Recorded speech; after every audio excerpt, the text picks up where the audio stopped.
Introduction. The reality you perceive, this vast, solid world you inhabit, was not given to you. It was chosen by you. Every joy that has lifted your heart, every shadow that has tested your soul, every wall that has appeared in your path, is a mirror, an echo of a choice made in the silent, unseen theater of your own consciousness. You are not a visitor here. You are its primary author. This is not philosophy. It is the fundamental law of creation, whispered in ancient texts and now proven in the sterile laboratories of modern science. At the very foundation of matter, particles of light exist in a state of pure, shimmering potential, a cloud of every possibility at once. They wait. They wait for a witness, for an observer, before collapsing from an infinite wave of what could be into the single, definite particle of what is. And the most powerful observer in this universe is your own awareness. For lifetimes, this divine instrument has been turned against itself. Your focus, the very lens through which worlds are born, has been hijacked. Hijacked by fear, by doubt, by the stories you were told, by the pains you chose to remember. You have been the architect of your own prison, meticulously building each bar with your unconscious attention, and then wondering why you are not free. To reclaim your sovereignty is to understand this truth. The key is not to bend the world to your will, but to achieve unshakable command over the one thing you truly own, your focus. Where you place your attention is where you place your world. And so the question is not whether you are the architect. That has already been settled. The question is, will you be its master or its slave? Chapter 1. The Invisible Chains. For most, the answer arrives in silence. It is not a declaration of surrender, but a slow, creeping realization that the house you inhabit was not built by you. Its corridors were designed by culture, its furniture arranged by circumstance, and its windows look out upon a landscape painted by the expectations of others. You have simply been living there. These are the invisible chains. They are not made of iron or steel. They cast no shadow and make no sound. They are the grooves of habit, etched into the mind over a lifetime of unexamined reactions. They are the quiet currents of inherited belief that guide your thoughts downstream while you are convinced that you are the one steering the vessel. Your focus, that sovereign power you possess, becomes a compass needle pulled not by the pole star of your own deep intention, but by the random magnetism of the world around you. A notification flashes. A headline screams. An old wound whispers from the past. And your attention, the very currency of your reality, is spent without your explicit consent. Each time it is given away, a link in the chain is forged. Each unconscious glance, another filament is woven into the tether that binds you. You move through your days, a marionette convinced of its own autonomy. You feel the pull of anxiety and call it caution. You feel the sting of envy and call it ambition. You feel the inertia of comfort and call it peace, but these are merely the names you have given to the tension on your strings. You have learned the precise length of your chain, the exact dimensions of your enclosure, and you have called it the world. The chains are invisible because they are woven from the fabric of your own mind. They are weightless because you have carried them since birth, learning to walk with their slack, to pace within their limits, mistaking their rattling for the rhythm of your own heart. And so, the first act of liberation is not to break the chains. It is simply to see them, to feel their cold, subtle weight around your consciousness, and to finally ask the forbidden question, who or what is holding the other end? You search for a tyrant at the other end of the chain, a shadowy figure in a distant room, pulling levers with malicious intent. You expect to find a villain, for that would be a comfort, a simple enemy to rail against, to fight, to conquer. But when you trace the line of tension back to its source, you find no single hand. You find no king upon a throne. You find only a vast and silent mechanism, an architecture of agreement built across millennia. It is the ghost of a billion settled arguments, the silent consensus of ancestors who chose the safety of the known path over the terror of the uncharted wilderness. It is the collected weight of every "you should" and "you must" ever spoken. This mechanism is not a prison built to contain you. It is a shelter built to protect the species from itself, from the chaos of infinite choice. Its walls are the stories you are told. Its currency is approval. Its law is precedent. The architecture does not hate you. It does not even see you as an individual. You are a component, a single predictable gear in a machine whose only purpose is to continue running, as it always has. It offers a seductive bargain, whispered in the cradle and reinforced in the classroom. Trade your boundless, terrifying freedom for a defined, manageable role. In return, you will receive a map, a place to stand, a name to answer to. The true horror and the true power is this: the mechanism has no external operator. It is a self-winding clock, powered by the very people it organizes. You hold a chain, and another holds yours, and they hold another, in a circle so vast you cannot see its curve. Each person enforces the limits on their neighbor, not out of malice, but out of a deep inherited belief that the lines must be held, that the pattern is sacred. And the rattling you hear is the sound of everyone together, keeping everyone else in place. Look now into the mirror of your own life. See the reflection not as a stranger, but as a performer who has learned their lines perfectly. The quiet nod of agreement in a meeting, the carefully chosen words to a parent, the ambition for a prize you were told to want. These are not random acts. They are scenes from a script you were handed long ago, its pages worn thin by the hands of generations. You have played the part so well, for so long, that the mask has grafted itself to your skin. The revelation does not arrive like a thunderclap. It is a slow, quiet dawn. It is the moment you hear yourself speak, and the words taste of ash, foreign in your own mouth. It is the hollow echo after the laughter at a joke you did not find funny, a sudden, piercing awareness of the sheer weight of the costume you wear. In that silence, you feel the gentle, insistent tug. It is the chain. It is not cold iron, but the warm, heavy gaze of expectation. It is the unspoken fear of the void that lies beyond the painted scenery of your life. This is the bargain made real. The map you were given has led you here, to this precise, well-lit square on the board. And all around you, others stand on their own designated squares, clutching their own maps. They smile, and their smiles are the walls of your room. They offer advice, and their advice traces the bars of your cage. They do this not as wardens, but as fellow prisoners, convinced the prison is a sanctuary. They are the loving, diligent keepers of a system they do not perceive. The truth is a devastatingly simple inversion.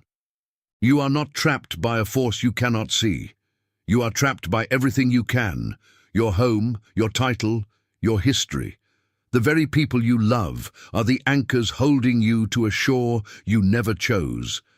And the most terrifying sound is the applause for a role that is slowly erasing you.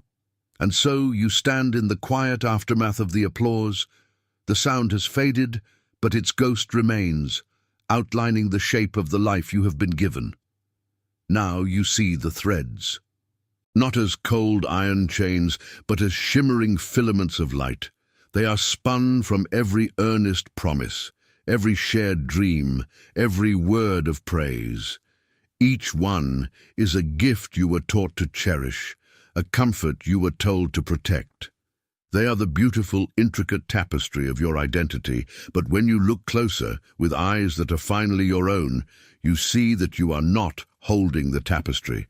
The tapestry is holding you. This is the great and terrible silence. It is the moment you look at the architecture of your life, the life you so painstakingly built, and realize it is a monument to a person you no longer are, or perhaps a person you never were. The love you receive is real. The care is genuine. But it is offered to a reflection, a well-rehearsed echo in the chamber of their world.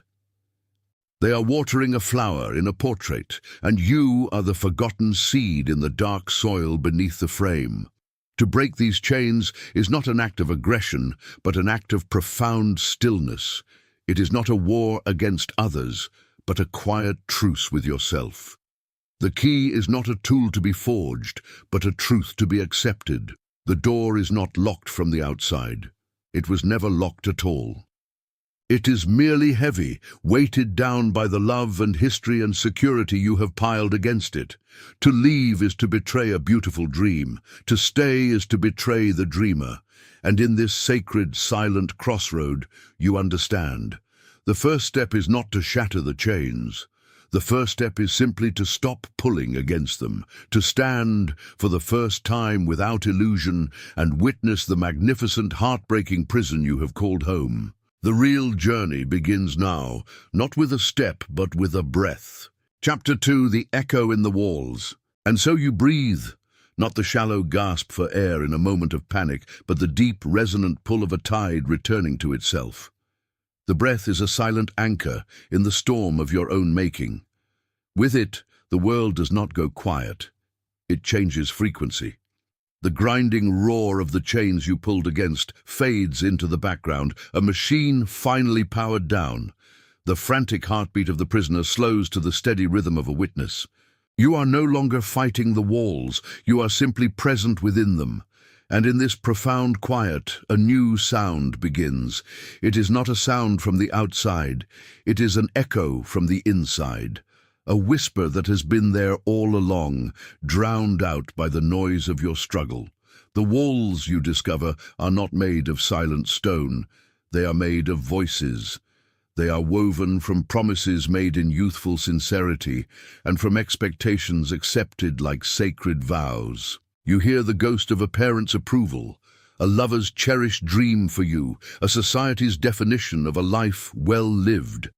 Each memory is a brick. Each treasured moment is the mortar that holds them together. These are not the voices of villains. They are the architects of your identity, the chorus that sang you into being. They speak of love, of duty, of safety. They remind you of who you have always been and who you are supposed to be. They are the lullabies that kept you safe in the cradle you built for yourself. But a cradle, after a time, becomes a cage.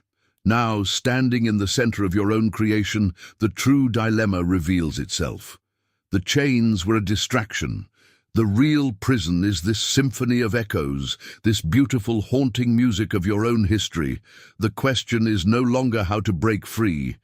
That was a war fought against a shadow.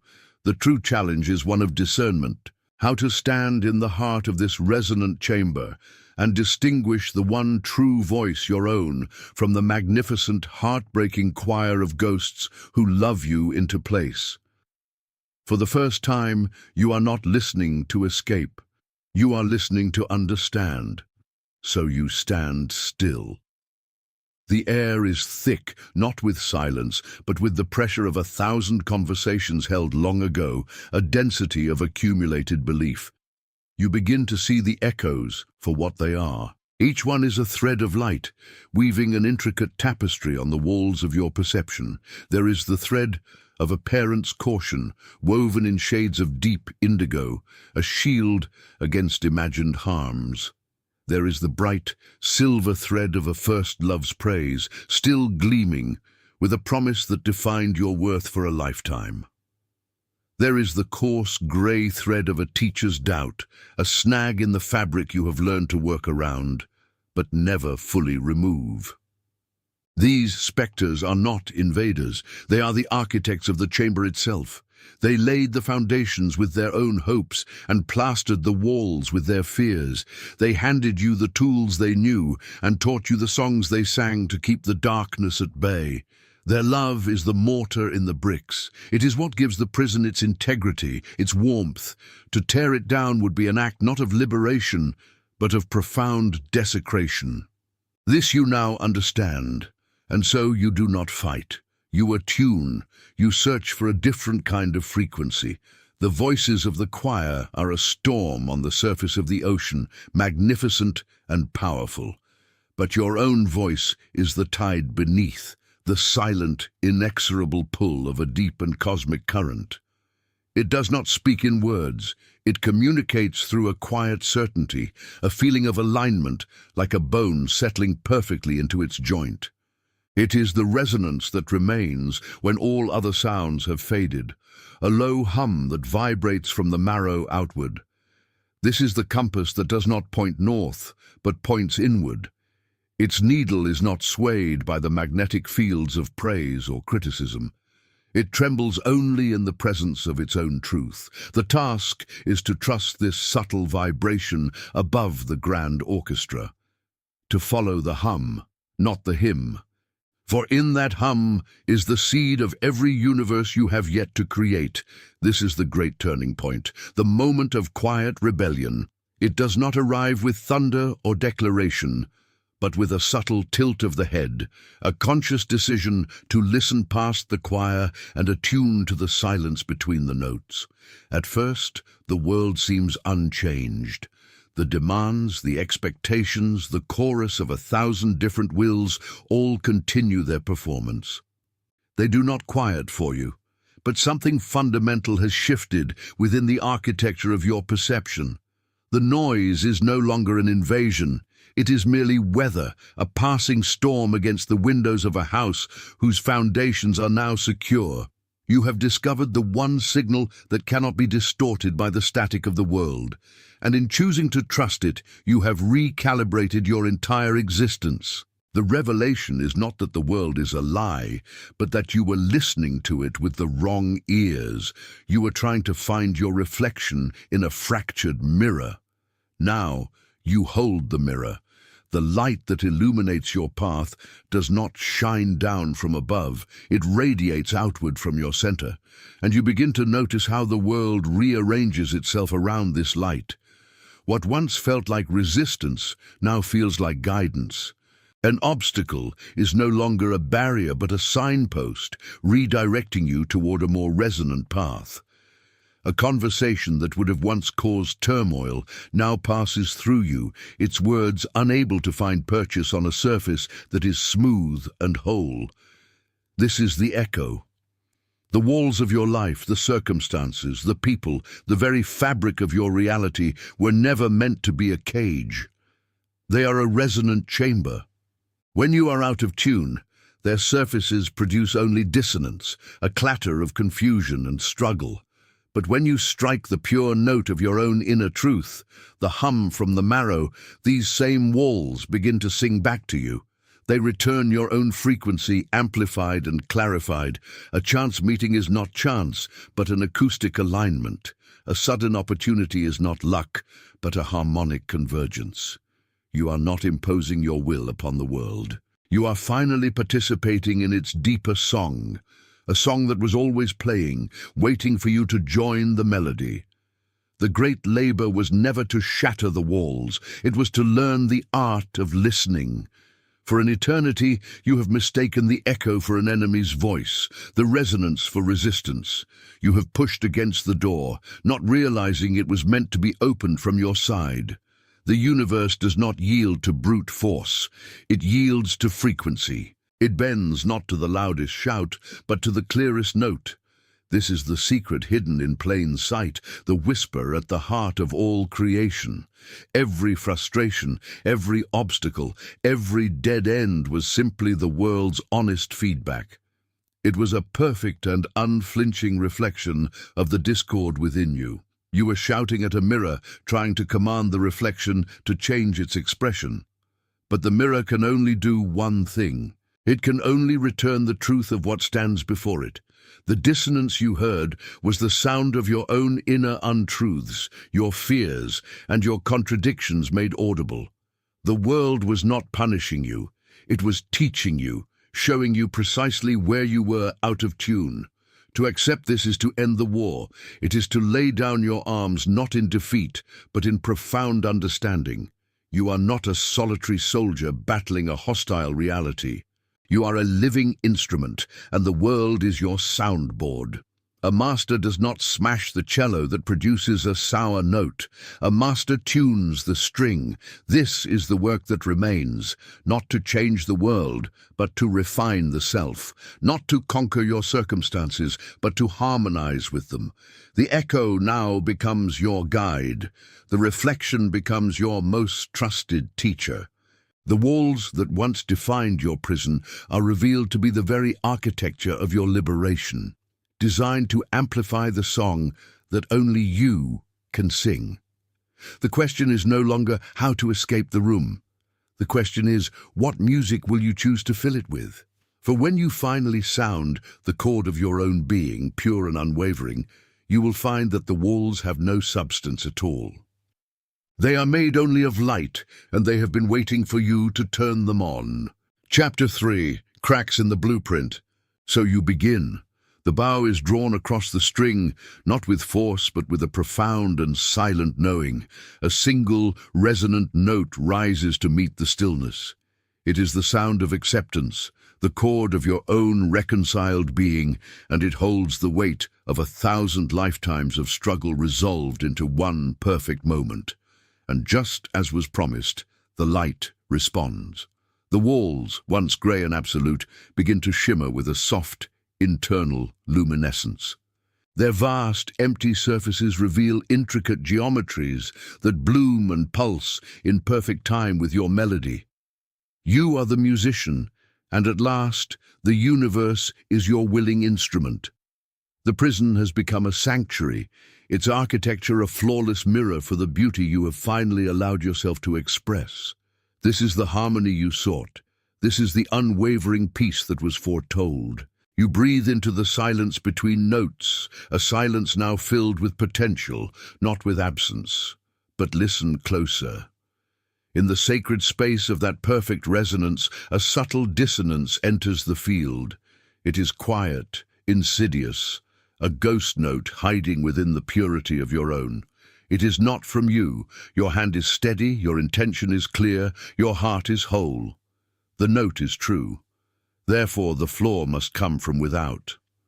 A flicker in the otherwise perfect glow of the walls, a faint, almost imperceptible tremor that runs through the very foundation of your reality, a shiver in the stone. And then you see it. On the wall directly before you, a line materializes, thin as a spider's thread, dark against the light. It is not a shadow cast by your presence. It is a fracture, a crack in the divine blueprint of the world you have just learned to call home. This singular, silent event changes everything. The great work was meant to be internal, a sacred tuning of the self to match the given container. Yet the crack suggests the container itself is imperfect. It whispers a terrifying secret that the blueprint you were given, the very design of your circumstance, was drawn with a faltering hand or by a lesser god. The light that now seeps through this tiny fissure is not the warm, golden glow of your own making. It is a different light entirely, colder, older, and utterly alien, the color of a distant star. It carries with it the faint echo of a different kind of music, a sound from a place you were never meant to know existed. The question is no longer what song to play within these walls. The question is, who drew the walls in the first place, and what lies on the other side of their inevitable breaking? The path to liberation was meant to be one of harmonization. But what does freedom mean when you discover the temple itself is built upon a flaw? This fissure is not a wound upon the world, it is a wound upon your perception of it. The light that bleeds through does not merely illuminate the room you are in, it recontextualizes it.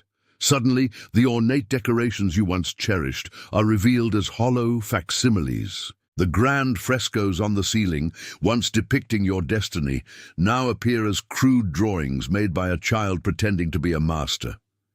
Every certainty you held, every pillar of belief, is revealed not as solid stone, but as cleverly painted plaster, hollow to the touch. The very air you breathe feels different. It is thinner, colder, charged with a potential that both terrifies and exhilarates. This is the first stage of true sight. It is the agonizing process of the eye adjusting to a light it was never designed to see. Before, your world was defined by the warm, predictable glow of a single candle, its flame carefully shielded from the wind. You knew its flicker, its dance, the shapes of the shadows it cast. Now a star has fallen into your room, and its cold, absolute luminescence burns away all shadow, showing you the stark, unvarnished truth of the four walls you called reality. The faint music seeping through the crack does more than challenge the old song. It dissolves it. The familiar melodies of ambition, of duty, of inherited purpose, they fall apart like ash, unable to hold their structure against this new, primeval harmony. This alien sound resonates not in your ears, but in your bones. It is a frequency that vibrates a part of your soul you did not know was there, a forgotten string on a long, unplayed instrument. This vibration is a reminder of a forgotten lineage, a connection to the architect beyond the lesser god who drafted your confinement. To accept this new reality is to accept that your struggle was never with the challenges presented by the blueprint. Your true struggle was with the blueprint itself. It was a quiet, constant friction against a design that was subtly, fundamentally out of alignment with your own nature. The liberation you sought was not a prize to be won within the game. It is the realization that you have the power to walk off the board entirely. But leaving the temple is not a simple act, for the flawed blueprint is woven into the very fabric of your mind, the architecture of your thoughts. The walls are not just around you, they are within you. These inner walls are not built of stone, but of certainty.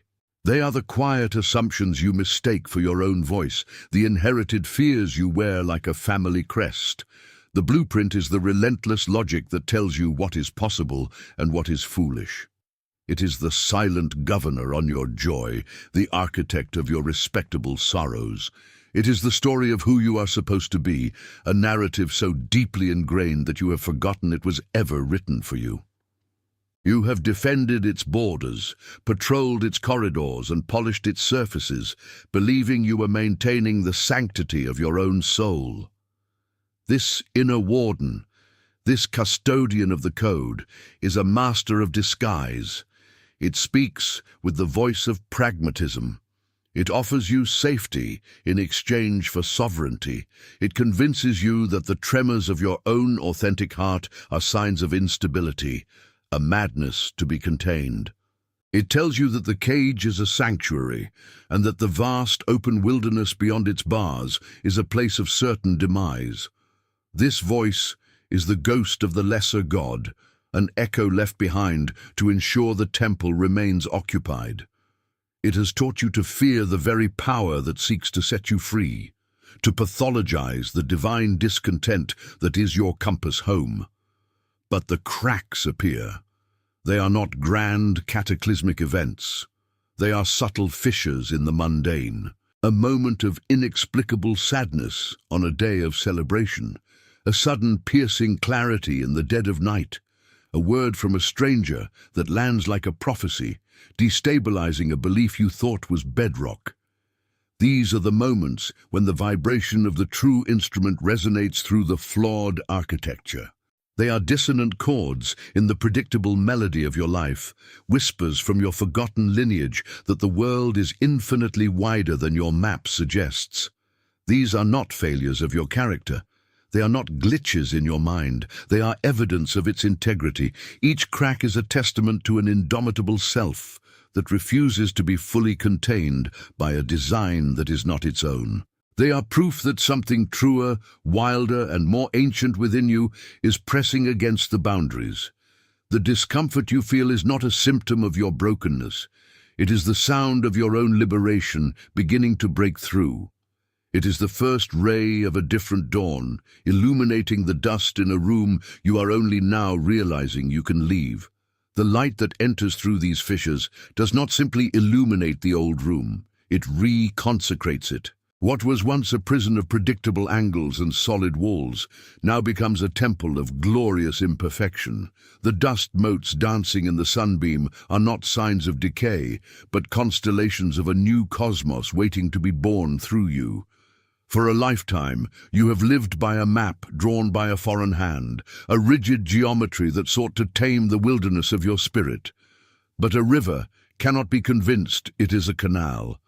A mountain cannot be taught it is a staircase, and you cannot be contained by a definition you did not author. This revelation is both a profound liberation and a silent terror.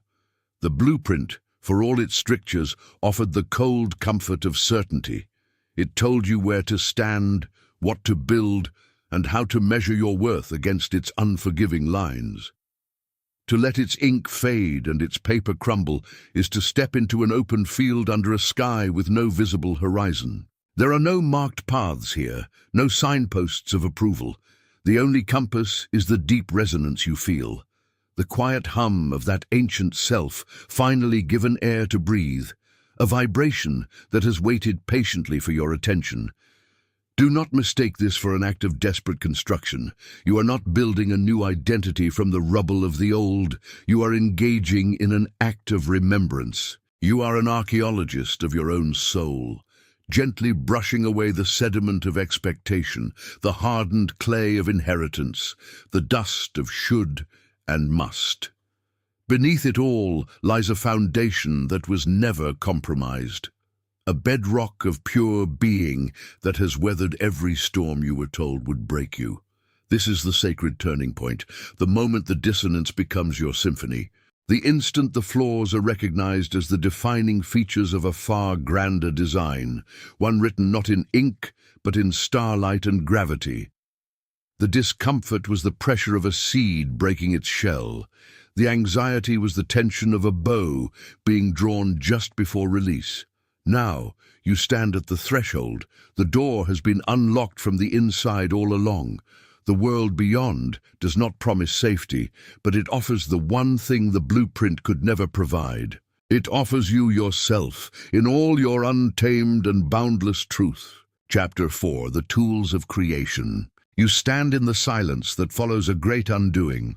The door has swung open, not into a furnished room, but into a vast, unwritten expanse.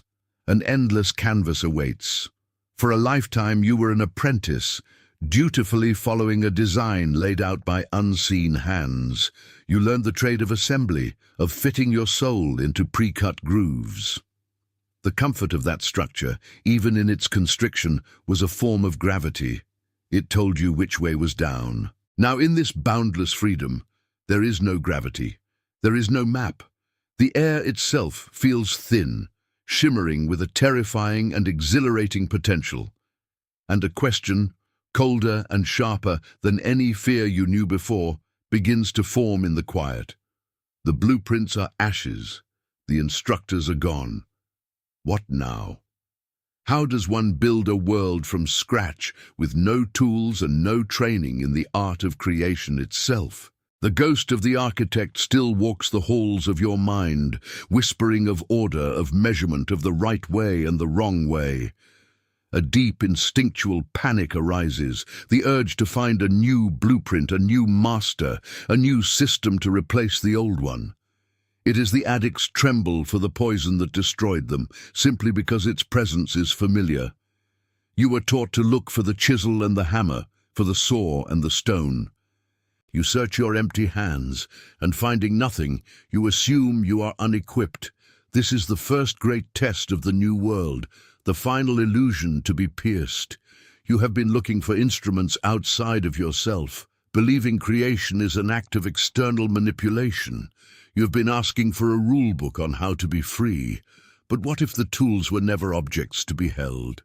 What if the primary instruments of creation were mistaken for the background noise of existence? What if the very faculties you have always possessed, Sight, breath, attention were the sacred implements you were taught to ignore. The world you left behind was a problem to be solved. This world, the real world, is a reality to be authored, and the first tool you must learn to wield is not in your hand, it is behind your eyes. Your eyes are not windows. They are projectors. For ages, you were taught they were passive instruments, simple mirrors reflecting a world that was already there. Unchangeable, solid, a finished canvas presented for your critique. But this is the foundational error of the sleeping mind. The light that enters your eye is only half the story. The other half is the light that flows from it. This is the sacred fire of your attention, the focused beam of your consciousness. It does not merely illuminate what exists, it coaxes into existence what is possible. Where your gaze rests, reality crystallizes. The infinite field of potential collapses into a single, observable fact, simply because you chose to look. You have been painting your world with every glance, mistaking your own brushstrokes for the texture of the canvas itself. The old world trained this power against you. It taught you to see only the problems. The cracks in the pavement, the storm on the horizon, the flaws in the mirror. Your sight was turned into an instrument of limitation, a cage built of what is, endlessly scanning for threat and reinforcing the evidence of lack. To author a new reality, you must first reclaim your gaze. This begins not by looking at things, but by learning to see into them. See the oak within the acorn. See the statue sleeping in the uncut stone. See the silence that holds the symphony of a chaotic world. This is the vision that discerns essence from form, the ability to look past the temporary circumstance and perceive the eternal potential coiled within it.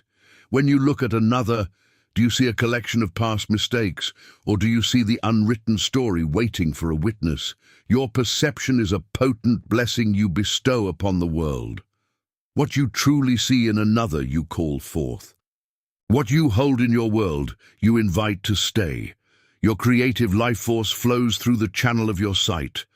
What you hold in your field of vision, you nourish. Think of your attention as water in a barren land. Whatever you pour it upon grows. You have spent lifetimes watering weeds, giving vitality to your fears by staring at them, proving their reality to yourself over and over.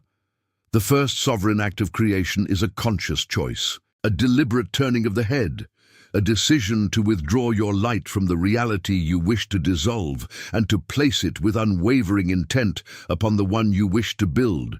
You have turned your head, you have withdrawn your light. This is the great turning point, the silent hinge upon which a universe swings.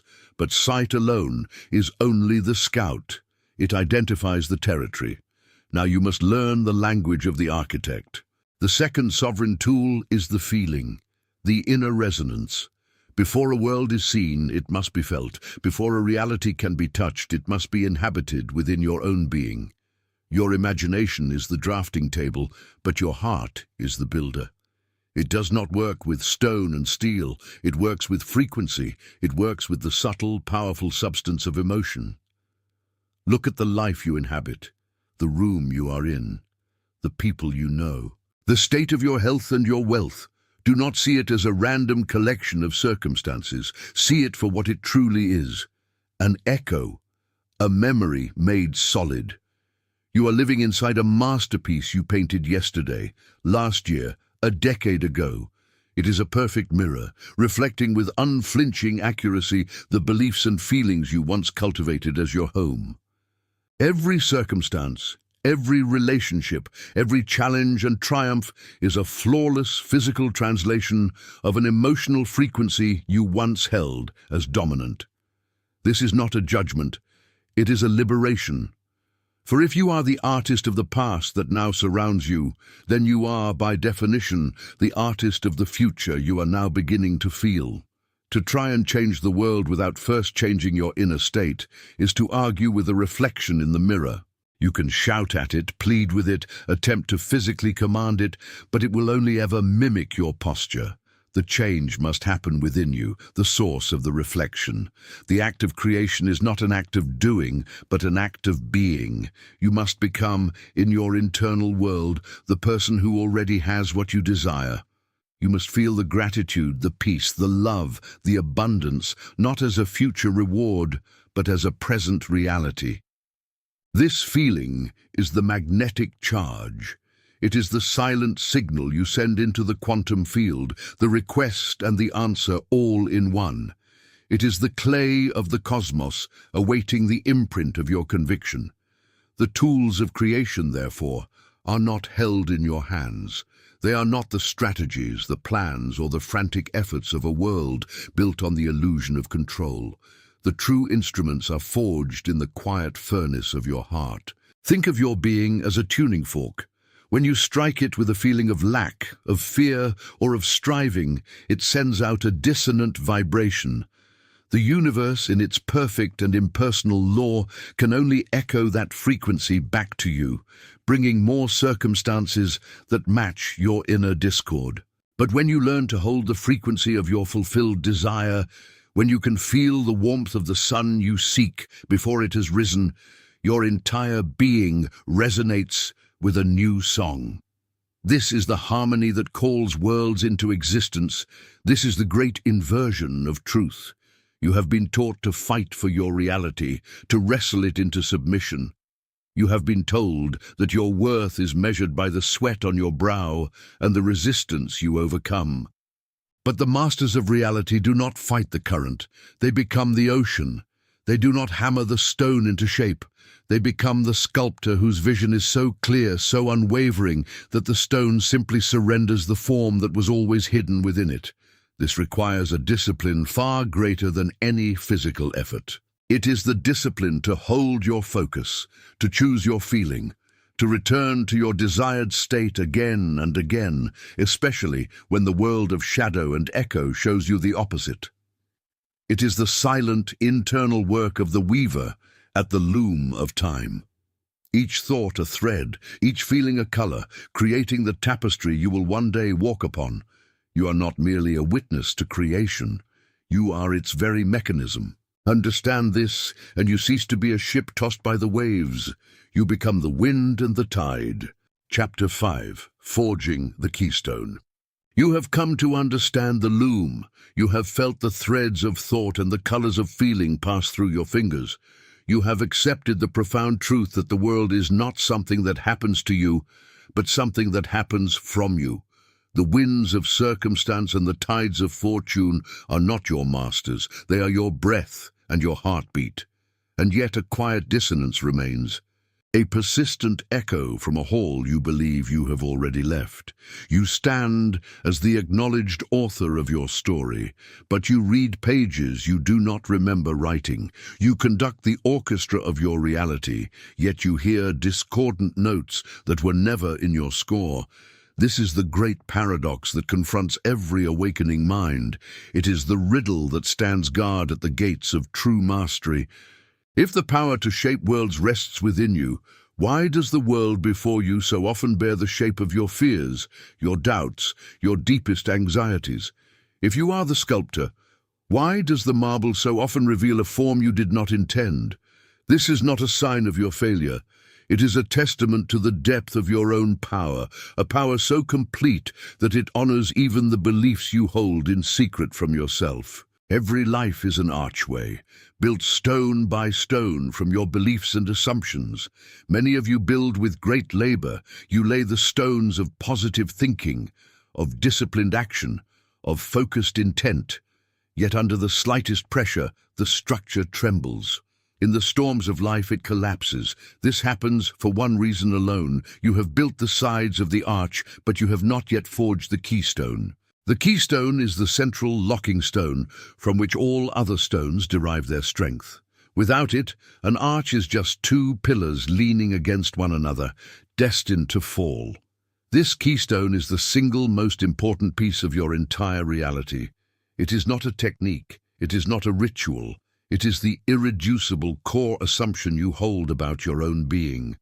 It is the fundamental answer you give to the silent question, who am I? For what you believe yourself to be is the law that governs all you will ever experience. And here lies the mystery we must now unravel. How can the architect be blind to the foundation? How can the creator be a stranger to the very concept upon which their entire universe is built? This is the shadow we must bring into the light. The architect is blind to the foundation because the act of creation demands a total immersion. To paint a masterpiece, the artist must become the brush, the canvas, and the color. They forget the hand that guides, lost in the ecstasy of the stroke. You have become so lost in the beautiful, terrible, and intricate details of your painting, your life, that you have forgotten you are the painter. This is the sacred amnesia. It is not a flaw in your design, but the prerequisite for the most profound journey of all, the journey of remembrance. A king who wears the rags of a beggar to understand his people can only truly learn if, for a time, he forgets he's a king. This forgetfulness creates a pristine vacuum, a state of pure potentiality. But a vacuum in this world does not remain empty for long. Before you can forge your own keystone, a provisional one is given to you. It is assembled for you, piece by piece, from the moment of your first breath. It is the subtle frequency of your household, the unspoken rules of love and survival, the collective agreements of your tribe. It is the reflection you see in your mother's eyes, the weight of expectation in your father's voice. These are not mere influences. They are psychic imprints, powerful energetic signatures that crystallize into the core assumptions of your being. I am not enough. I must earn my place. The world is unsafe. Love is conditional. Each of these assumptions is a stone, quarried from the fears and limitations of those who came before you. They are mortared together with a powerful adhesive, the primal human need to belong. And so, an arch is erected within your consciousness, an identity built by proxy. This structure provides a temporary shelter, a framework for navigating reality. It tells you who to be, what to want, and how to behave.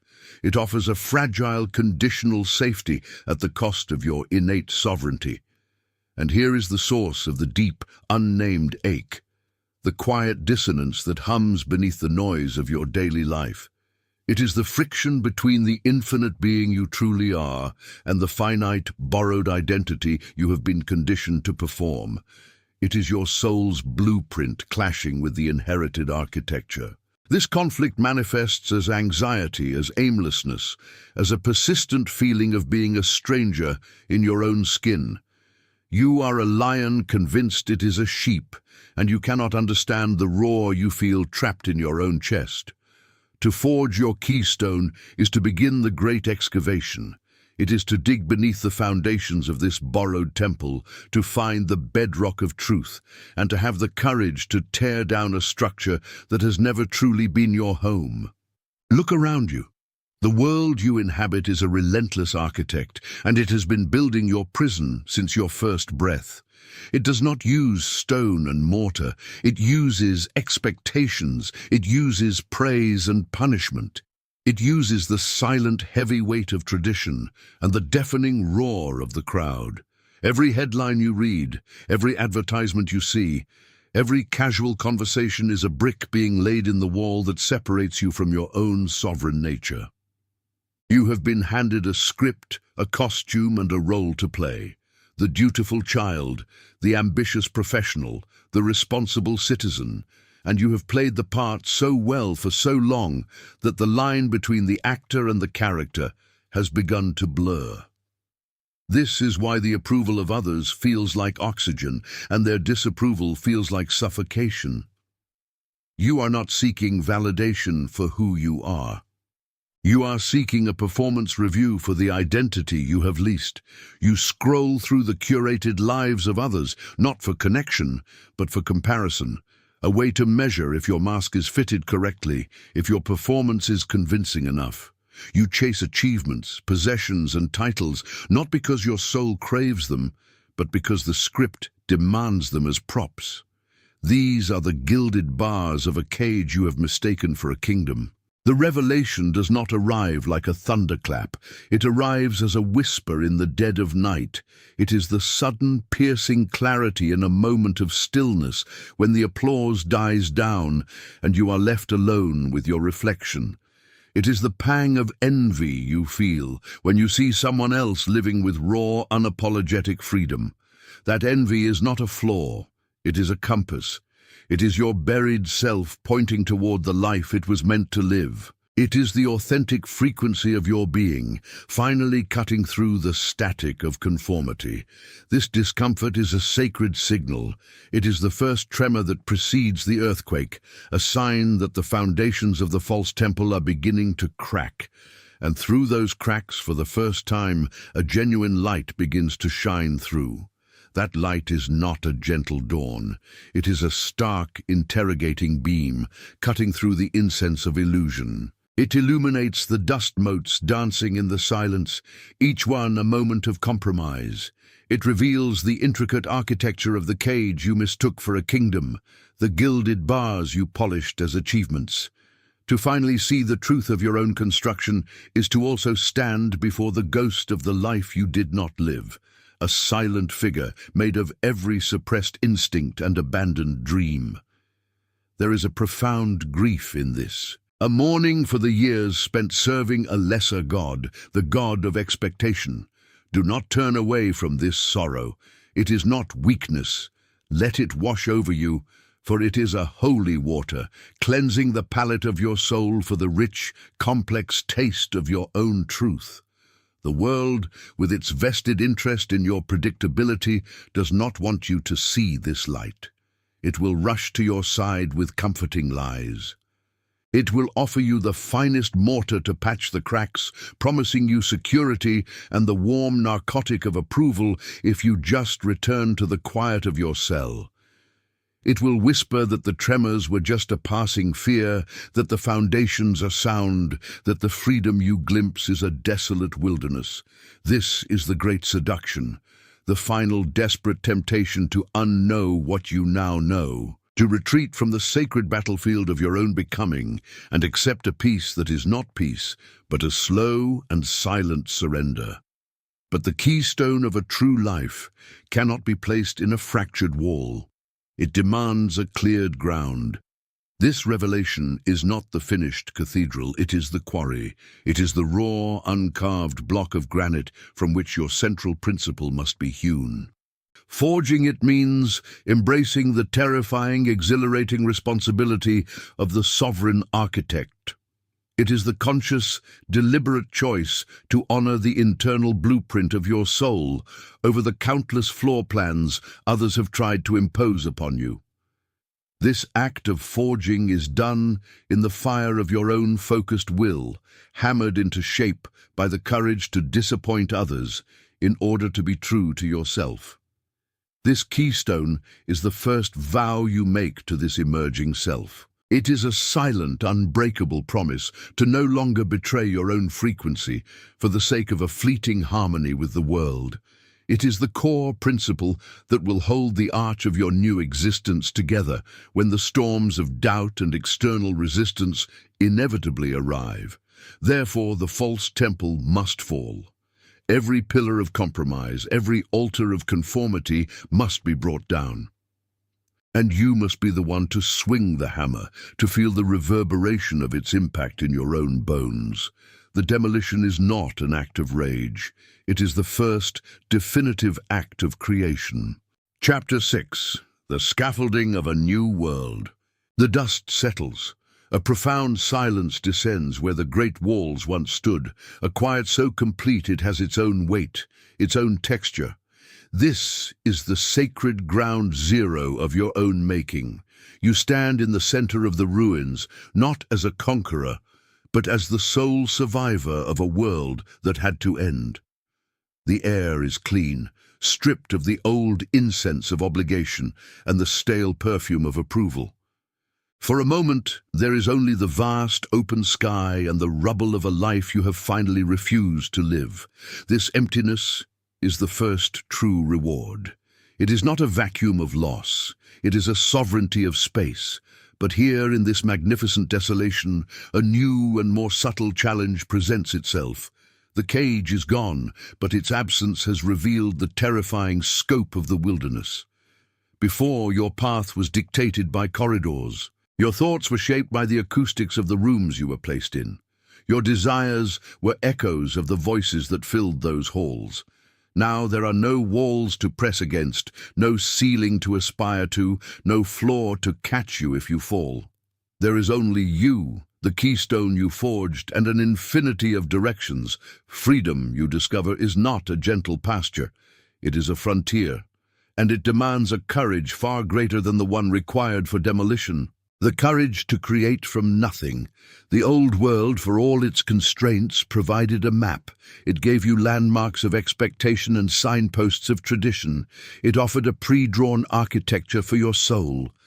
Now, holding the compass of your own integrity, you find the needle spinning wildly. For there is no pre-existing true north. You must choose one. You must declare a direction in a world with no edges. This, then, is the silent question that hangs in the cleared air. How does one begin to build a world worthy of the soul it is meant to house? When the only tool you possess is the truth of your own being, and the only available material is the raw, untested substance of the future, where does the first pillar rise? What is the scaffolding that can hold the shape of a dream while it is still being imagined?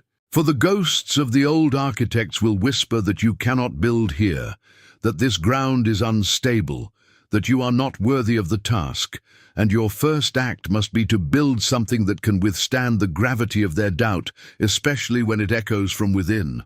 The first pillar is not driven into the earth, it is raised within. It is an act of consecration, a quiet vow made to the silence that remains after the demolition. Before you seek the timber and the stone for your new world, you must first decide the nature of the tools you will use. You must define the resonant frequency of your own intent, for this frequency will determine the integrity of everything you touch.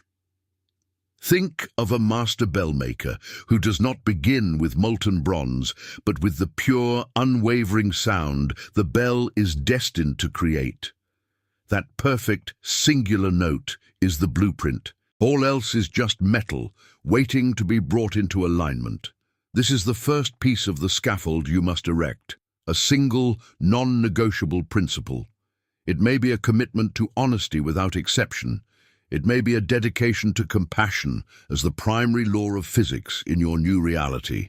It might be the simple, unyielding pursuit of beauty as the ultimate measure of worth. Whatever it is, it must be absolute. For this principle becomes the gatekeeper of your construction site. When the ghosts of the old architects arrive, whispering of your inadequacy, their words are measured against this standard. Does this doubt serve compassion? Does this fear honor the truth you have chosen? Does this echo of past failure align with the beauty you seek to build? If the answer is no, the material is rejected. It is not fought. It is not argued with. It is simply found unworthy of the structure. The doubt is not a monster to be slain. It is merely poor timber, brittle stone. It cannot bear the weight of what is to come. This is how the scaffolding rises, not as a cage that confines you, but as a trellis that guides your growth. It is built from the inside out, from a single point of unshakable integrity that becomes the gravitational center for your entire world. Find that point. Declare its name in the stillness, and then, only then, begin to gather your stone. And so you begin to search for your materials. You look to the horizon for some distant quarry, for some mythic mountain of perfect marble from which to build. But this is the first great illusion that the old world presents. The revelation is this: the materials are not elsewhere. They are here. They have always been here. They are the very substance of the life you are already living. Your world does not need to be demolished and rebuilt. It needs to be reevaluated. Every person you meet, every challenge you face, every conversation you have, every quiet moment of reflection, this is your quarry. This is the river of raw material flowing past you at every second. Before, you were swept along by its current, grasping at driftwood and debris just to stay afloat. But now, standing upon the foundation of your declared truth, you are no longer in the river. You are on its bank. For the first time you can see clearly. You can see the worthless fragments of gossip and fear rush by. You see the jagged edges of manipulation. You see the hollow logs of empty promises. You let them all pass. They are not your stone. But then you see it. A moment of genuine connection in a conversation, solid and pure. You reach in and take it. This is stone. You endure a setback without collapsing into despair, discovering a strength you did not know you possessed. You reach into that experience and take it. This is stone. You speak a difficult truth with compassion, refusing to bend to the comfort of a lie. This is stone. You learn to see the world not as a series of events that happen to you, but as a vast, untapped reserve of architectural components. The scaffolding you are building inside is not a fortress against the world. It is a lens. It is a tuning fork. It grants you the sublime clarity to recognize truth when it appears, no matter how humble its disguise. Suddenly, your life is no longer a chaotic narrative you are trying to survive. It is a master workshop, and you are finally learning the craft. The frantic sound of the hammer and chisel eventually falls silent. The dust of old beliefs settles on the floor of the workshop, no longer stirred by the winds of confusion, and in that profound stillness, you step back. You finally see what you have been building. It is not a monument to your suffering. It is not a tomb for your past. It is a living architecture, a framework of resonant principles that holds its form without your constant effort. Each piece of stone you collected, each moment of clarity you chiseled into existence, now fits perfectly into the next. The structure hums with a quiet integrity, and through its intricate geometry, the world outside begins to change. The blinding light of chaos is filtered into a spectrum of meaning. The deafening noise of the collective is harmonized into a discernible music. This scaffolding is not a wall that separates you from reality. It is an instrument through which reality reveals its truest note. Here is the great secret of the craft. The world was never a fixed and solid thing pressing in on you. It has always been a field of infinite potential, waiting for a conscious framework to give it form. Your inner scaffolding becomes the trellis upon which a new world can grow. Your perception, once a passive receiver of circumstance, becomes an active participant in creation. You no longer ask what the world will bring to you. You begin to see what your clarity brings to the world, simply by the way you are built inside. This is the dawn of a different existence. You are no longer just an inhabitant of reality. You are a cornerstone of it. The landscape of your future is no longer a territory to be conquered, but a blueprint waiting for your signature. The work was never about escaping the world. It was about building the very thing that would allow you to finally and truly arrive. Chapter 7. The Master's Gaze. You have arrived at the high plateau. The structure you built within now stands not as a fortress against the world, but as a silent observatory overlooking it. From this rarefied vantage point, the frantic chaos of the past resolves into an intricate, ordered dance. You can finally see the threads connecting a word spoken in anger to a storm that gathers on the horizon a decade later. You perceive the silent geometry of kindness, witnessing how a single act of compassion can alter the fundamental trajectory of a life you will never know. The world, once a torrential, blinding river, now reveals its true nature. It is a vast, crystalline lattice of cause and effect, humming with a silent, mathematical precision. There is a profound and unshakable peace in this clarity. A stillness that comes not from an absence of motion, but from a deep, resonant understanding of it. You are the quiet eye of the hurricane, the silent witness to the magnificent, unfolding story of existence. You have earned this perspective. It was not a gift, but a creation, forged in the fires of relentless self-confrontation and polished with the unwavering discipline of an anchored awareness. This is the first taste of the master's gaze. It is the serene ability to see things as they are, uncolored by the turbulent waters of fear or desire, to watch the play without being lost in the drama. But then a subtle tremor. It is not in the world itself. The lattice remains perfect, the cosmic dance uninterrupted. The disturbance is closer, more intimate. It is a flicker in the lens of your own perception, a faint aberration in the light, a ghost in the machine. A familiar shadow, long and thin, falls across the pristine landscape of your new reality. It is a shadow you recognize, a signature you thought had been erased in the valleys of your former self. A doubt, smooth and silent as oil, seeps into the immaculate gears of your understanding.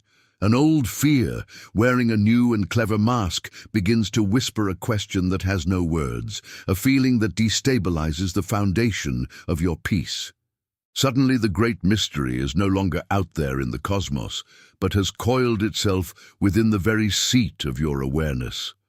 The most profound challenge is revealed not as an external war, but an internal reckoning.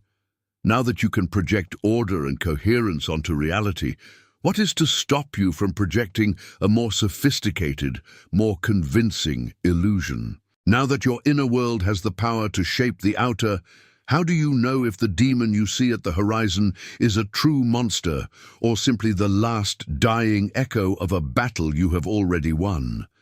The master's gaze is not merely about seeing the world, it is about seeing the seer. And the ultimate test has just begun. This silent inquiry dismantles the old world, a world where truth was a landmark to be discovered, a mountain to be climbed. Now you stand as the architect of the mountain itself. Your consciousness is no longer a passive vessel navigating the river of reality. It has become the riverbed, shaping the very course of the water that flows through it. The discipline required is of a higher order entirely. It is the subtle art of discernment, of separating the light of the sun from the light of the lamp you carry. Both illuminate the path, but only one reveals the world as it is. The other reveals the world as you are.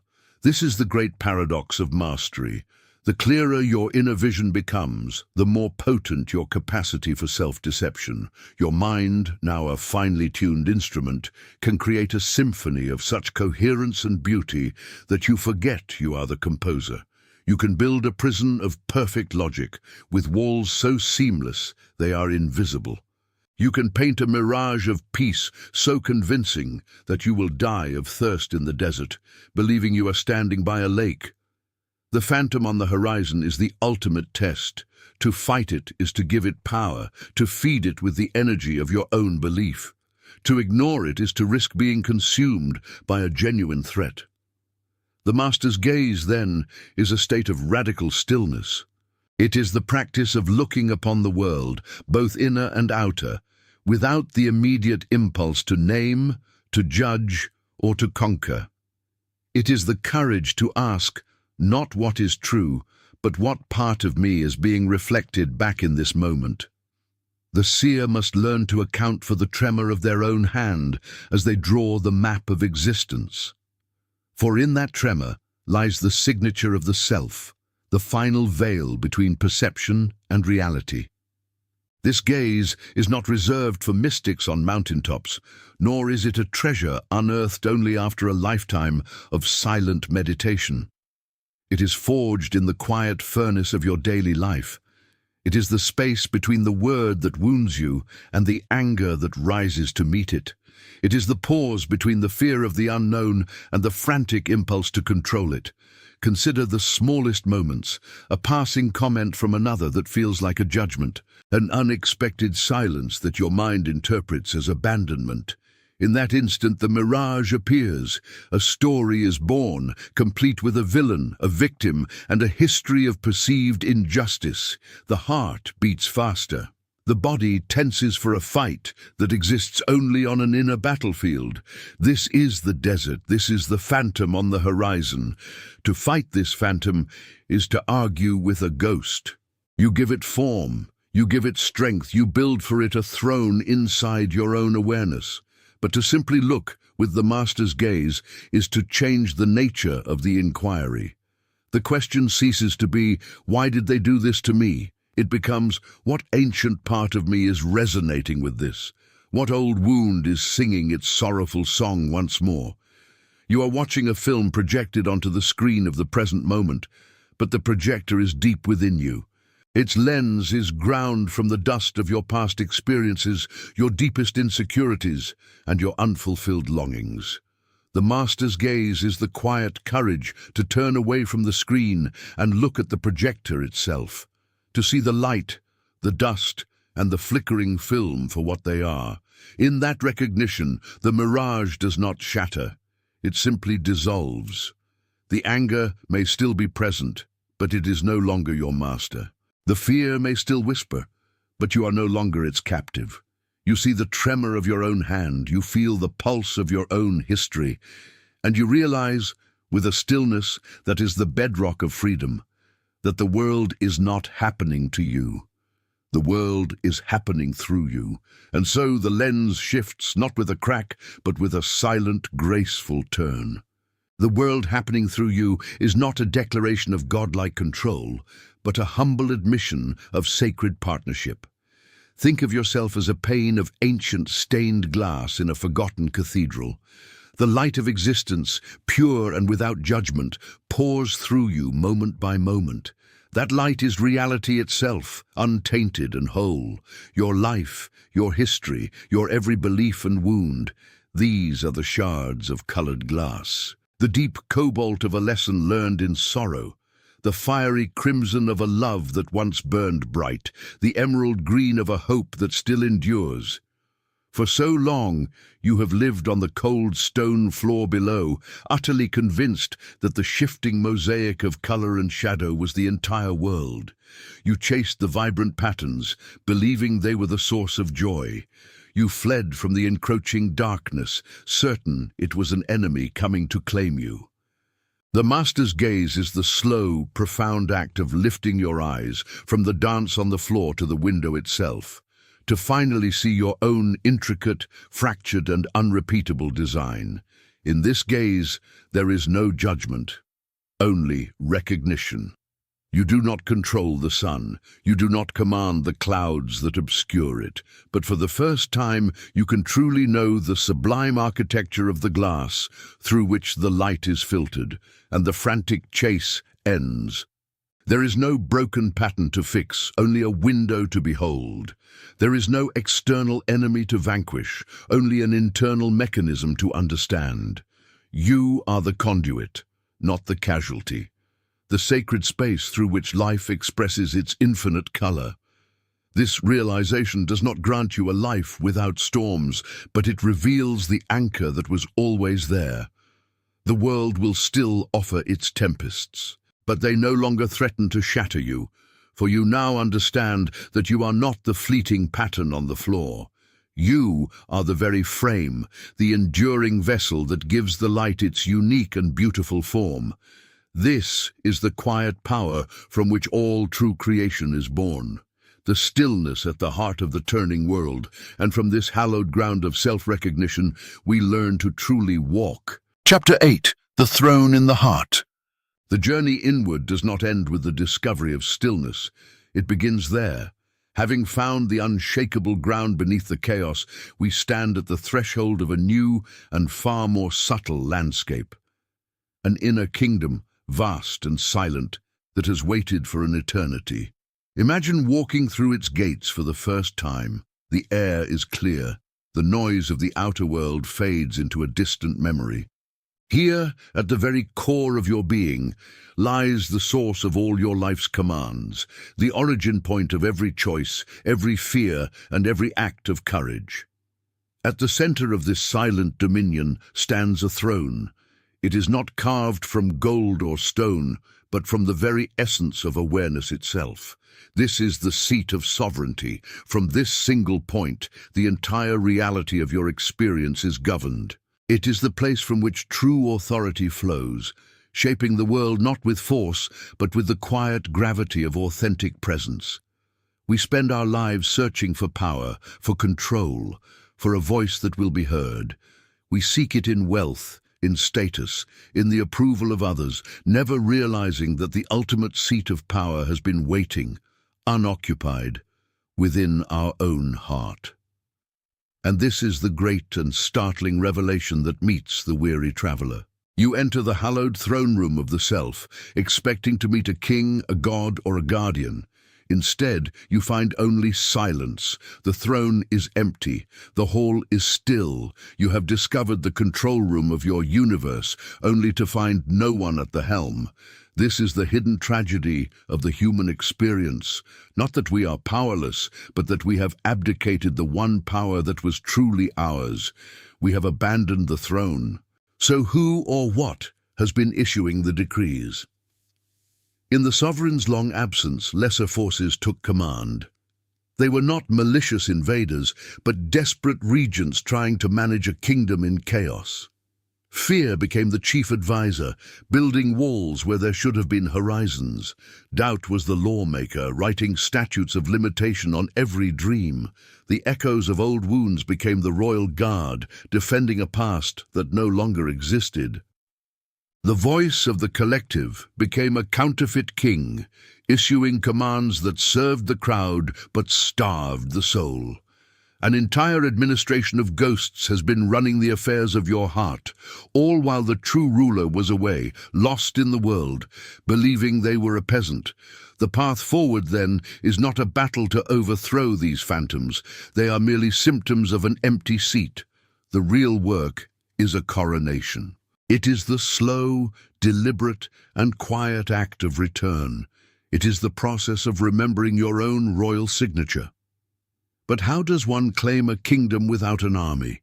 How do you ascend a throne that is guarded by your own deepest anxieties? This is the great mystery we must now face. For the throne in the heart does not wait for a conqueror.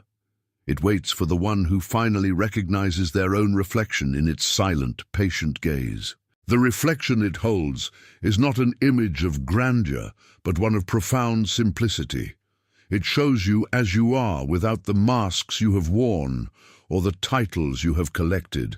It is a mirror to the essence that has been waiting beneath the noise. To approach this throne, you must understand the nature of its guardians. The anxieties you perceive as sentinels are not a hostile force. They are the frantic, loyal stewards of an abandoned castle. In your long absence, they took it upon themselves to protect the kingdom from intruders, and they have come to see everything as a threat, including the sound of your returning footsteps. They are not adversaries to be defeated. They are terrified servants who must be shown their true master. You do not announce your arrival with trumpets or a declaration of war. That is the language of the outside world, the language of the ego that seeks to conquer. The language of the heart is silence. Your first act of reclamation is simply to enter the great hall and stand. You do nothing. You say nothing. You just are. In this sacred, intentional stillness, you become a presence they cannot fight.